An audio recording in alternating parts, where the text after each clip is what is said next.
Hi there, my name is Siren. So I am here to take a look at your restaurant.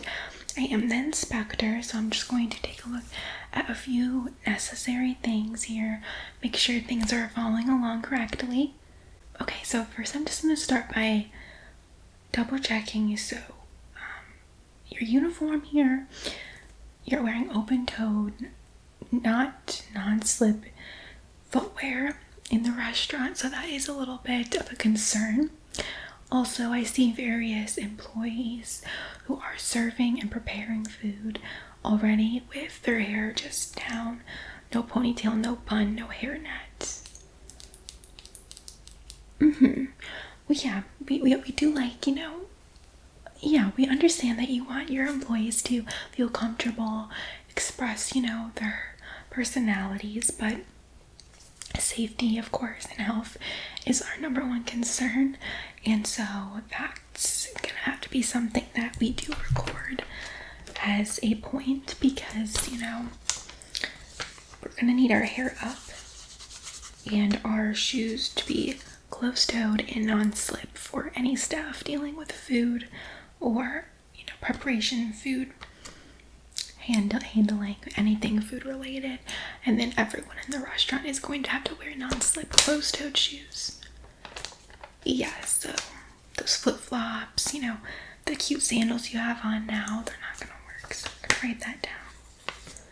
Yes, now I see in front of me you've laid out all of your dishware, and I see multiple pieces of dishware that are broken, with sharp edges, so that is a little bit of a concern as well.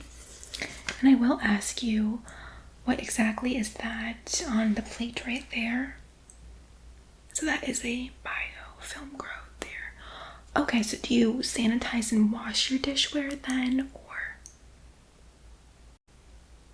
Okay, well, even if the customer eats all of the food, every single bite, every drip of sauce, there's still a residue, there's still crumbs left on there, kind of like if you have pets, you put out a bowl of kibble or whatever, wet food, whatever the case may be, and if your pet eats everything, you still wash it after, even though, they've licked everything up, right? Okay, well, that's just an analogy, I guess, but okay, so at the restaurant, we want to make sure that we're sanitizing, washing our dishware every night. We could use a dishwasher or we can hand wash, doesn't matter, but we want to make sure that we're sanitizing, otherwise we will see growth like you see there, and that is not acceptable to serve customers. You don't serve customers with those plates, do you? So you would. Okay, so that's a concern. Now, right now from where I'm standing, I see straight ahead of me someone preparing food, and they have strawberries right next to raw chicken. You're not going to cook the strawberries, but you are going to cook the chicken. And so now, you could contaminate the strawberries with any bacteria on the chicken. You didn't know this. Okay, so in your storage room is the raw meat stored with, vegetables, cooked meat, anything like that. It is. Okay, so yes, that's a really big problem as well.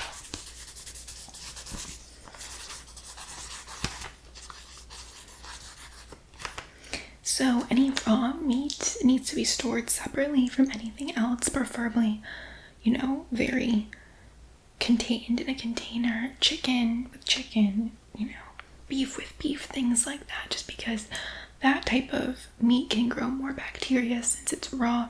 You still have to cook it to kill the bacteria. Yeah, so you need to make sure that that is stored separately from your other items like fruits, vegetables, and already cooked meats, breads, things like that. Yeah. Okay. And then I also see a stack of bread right in front of me. Yeah, that is green.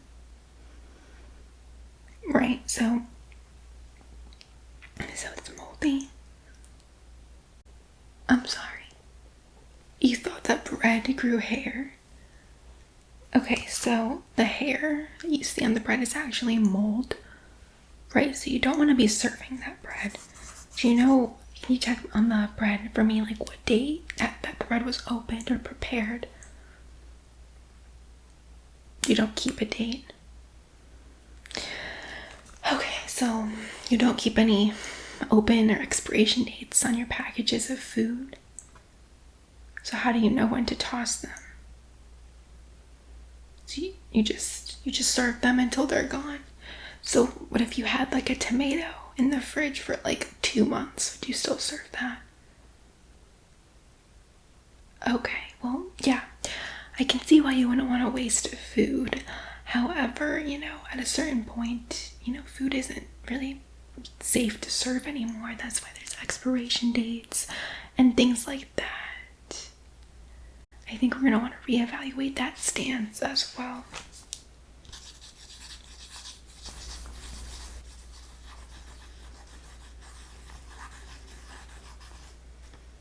Okay, and that staff member just left the restroom without washing their hands. I didn't hear any sink. So there's no policy to wash your hands after using the restroom here.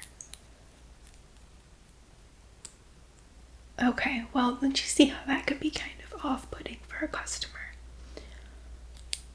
Right, well, I think that's a little bit of a problem as well. I'm gonna write that down.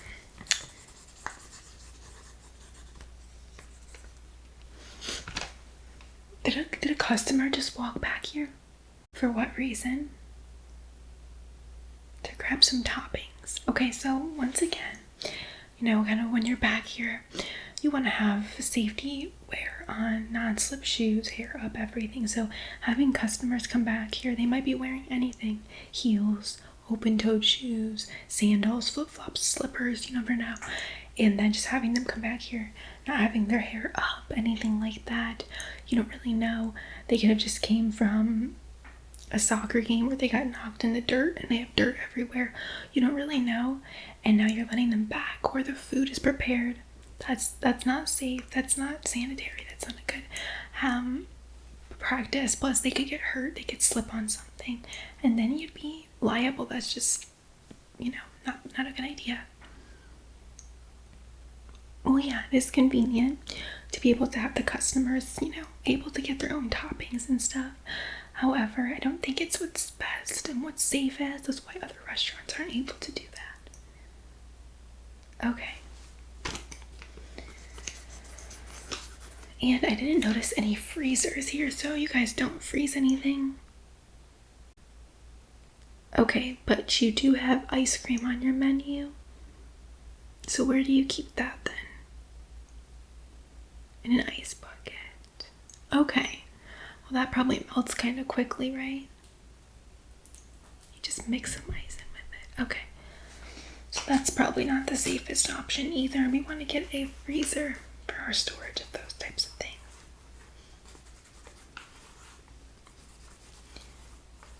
Okay, so based on what I found today, unfortunately, I am going to have to temporarily close down your restaurant just because I don't feel like you meet the safety requirements for a restaurant to, be open and function and be safe for the guests and for the employees because, that's our top priority here. Also, I'm going to assign you and any of the GMs here a mandatory health and safety class that you will have to take before you can open your restaurant back up, and someone will be in contact with you to discuss what other things you have to do. Well, you did receive about 12 violations. Yeah, there really wasn't an area I looked at here and I thought that it was even somewhat okay to pass. Yeah, there's a lot of things here that need to be fixed. So, you're gonna have the time to do that. You're gonna have the time to take some classes to refresh yourself on health and safety standards, and then we can see about opening back up. But we really need to focus on that health and safety first. No, we are gonna have to close today. Any of the guests in the restaurant, my company will comp their meals for them. We'll cover their meal costs so they can head out and leave, just because this is for a safety reason. So we don't want them here if it's not safe. Yeah, so you can address any of your concerns to the